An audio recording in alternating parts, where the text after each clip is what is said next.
Assalamualaikum teman-teman, dimanapun kalian berada, apa kabar nih semuanya? Selamat datang di channel YouTube Fatih Bilingual School. Perkenalkan, nama saya Amalia Safira dari Winner Castle kelas 5. Pada kesempatan kali ini, Amalia akan mengajak teman-teman semua mendengarkan cerita Read Aloud dari Khairlila.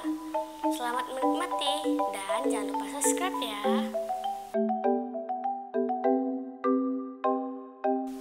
Hai teman-teman, nama saya Khairlila Munariswani. Hari ini saya akan membacakan cerita yang berjudul Romeo si Pemimpi. Penulis Fernando Rosal Gonzalez. Ilustrator Rodel Tapaya.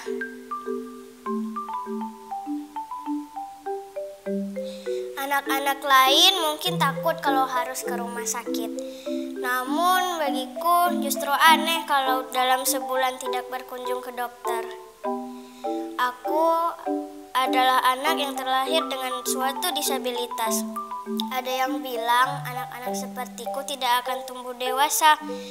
Orang-orang menyebutku Romeo si Pemimpi. Saat aku masih bayi, orang-orang berkata kalau aku suka menunjuk dan menggapai-gapai benda yang tidak bisa kuraih. Aku suka duduk-duduk di atap, memperhatikan balon yang terkadang melayang di sana-sini ketika ada tetangga yang menggelar pesta ulang tahun. Aku juga suka memperhatikan burung yang terbang di antara awan, kupu-kupu yang hinggap dari satu bunga ke bunga lain, dan juga pelangi. Aku selalu bermimpi kalau aku sedang terbang. Ayah akan tersenyum setiap kali aku menceritakan mimpiku itu padanya.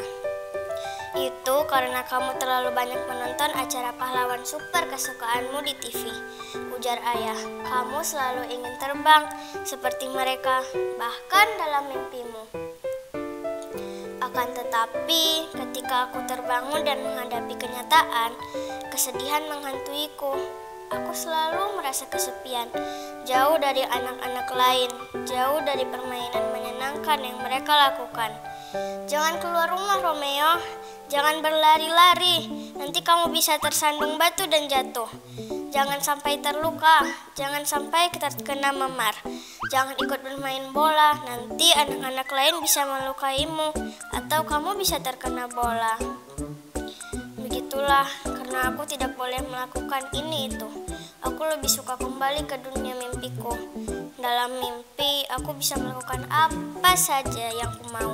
Hal-hal yang tidak bisa kulakukan di dunia nyata. Suatu hari, aku berpikir, apa dunia ini hanya untuk orang-orang yang kuat, bertalenta, gesit, cerdas, dan cekatan. Beruntung, ayah ada di sisiku untuk menghiburku. Nah, ingatlah, meskipun ada hal-hal yang tidak bisa kau lakukan, kamu tidak boleh berhenti melakukan hal-hal yang bisa kau lakukan. Ayah dan ibu akan selalu mendukungmu. Guru-guruku di sekolah senang ketika tahu kalau aku bisa menulis puisi. Di mana langit dapat angin berdesir selain dalam musik. Dedaunan berguguran, namun pohonan tetap berdiri tegar. Bagaimana caramu bisa menulis bait puisi itu, Romeo? Ibuku pernah bertanya. Aku hanya berpura-pura jadi Francisco Balagtas, jawabku sambil bercanda. Aku sering menghabiskan waktuku untuk membaca buku. Bait demi bait puisi kutulis di buku catatan sekolahku. Andai kau bisa terus menemaniku, agar ku tak sendiri dalam sendu. Meski burung pipit tetap terbang jauh, bagaimana bisa mereka selalu dapat kembali ke pelukan ibu? Kamu memang penyair berbakat, nak. Ibu berseru senang ketika aku memperlihatkan puisiku. Ibu memelukku begitu erat, sampai aku harus meronta-ronta untuk melepaskan diri. Ibu, jangan peluk aku terlalu erat, nanti tubuhku bisa memar. Suatu malam, aku menulis puisi untuk kedua orang tuaku. Mengapa ayah dan ibu selalu kusayangi? Ibu bagai gula yang meniadakan pahitnya kopi. Ayah bagai garam yang melezatkan rasa kari. Bagai es yang menyegarkan jus dan jeli dingin. Juga bagai lauk pauk yang memeriahkan semangkuk nasi. "Kamu mau hadiah apa untuk ulang tahunmu, Romeo?" Ayah bertanya. "Benda-benda yang bisa terbang, Ayah. Balon, awan, burung, pelangi." Ayahku adalah seniman terampil. Ia tersenyum lalu mulai melukis. Hadiah ulang tahunku dari ayah adalah sebuah lukisan penuh dengan hal-hal yang kusuka. Balon, awan, burung-burung, dan berbagai macam benda lain yang bisa terbang. Saking senangnya, malam itu aku bermimpi sedang melayang, menggunakan parasut yang diterbangkan angin dan tidak bisa mendarat. Mungkin aku bisa berkeliling Filipina dalam sehari. Aku berandai-andai. Tidak ada anak-anak yang mendukungku. Tidak ada yang akan menertawakanku. Dan yang paling penting, tidak ada bisa yang melarangku melakukan apapun. Keinginanku untuk berkeliling Filipina dalam sehari segera terjawab. Malam itu aku berhasil mengunjungi banyak tempat. Dari langit aku bisa melihat teras sawah Banawe, Gunung Mayon, dan pemandangan kepulauan Pangasinan yang menyenangkan. Mataku memandang bentangan luas sawah di Luzon Pusat, gereja-gereja bersejarah di Ilocos, dan paus-paus di Donsol.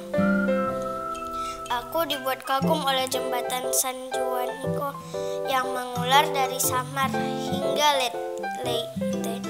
Gunung Apo terlihat agung dan air terjun Pangsanjan terlihat indah.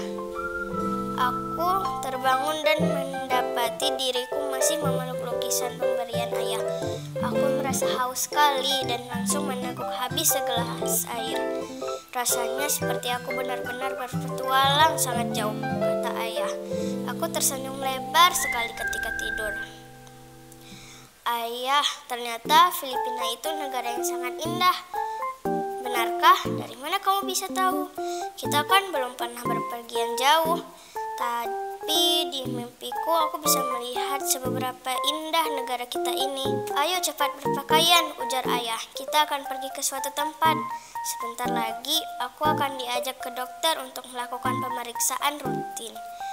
Aku sudah tidak sabar untuk bertemu dokter dan pasien-pasien lain. Aku akan menceritakan pada mereka tentang mimpiku semalam. Terima kasih teman-teman sudah mendengarkan cerita dari saya. Sampai jumpa di video selanjutnya. Bye-bye.